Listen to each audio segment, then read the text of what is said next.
और अब जानिए कि साबिक वज़ीर-ए-आज़म ज़ुल्फ़िकार अली भुट्टो की फांसी के फैसले में सुप्रीम कोर्ट कसूरवार है या प्रोसिक्यूशन और उस वक्त का मार्शल लॉ एडमिनिस्ट्रेटर कसूरवार है।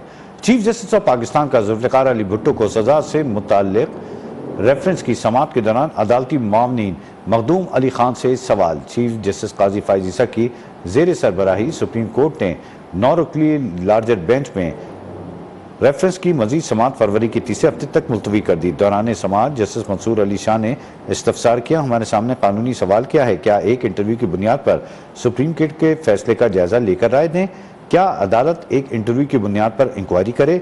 इंटरव्यू एक जज का था जबकि बेंच में दीगर जजेस भी थे। वकील मखदूम अली खान ने सैयद शरीफुद्दीन पीरजादा का खत पढ़कर सुनाया जिसमें लिखा था, ज़ुल्फ़िकार अली भुट्टो की बहन ने सदर मुल्क के सामने रहम की अपील दायर की थी। ज़ुल्फ़िकार अली भुट्टो ने बज़ात खुद कोई रहम की अपील दायर नहीं की थी।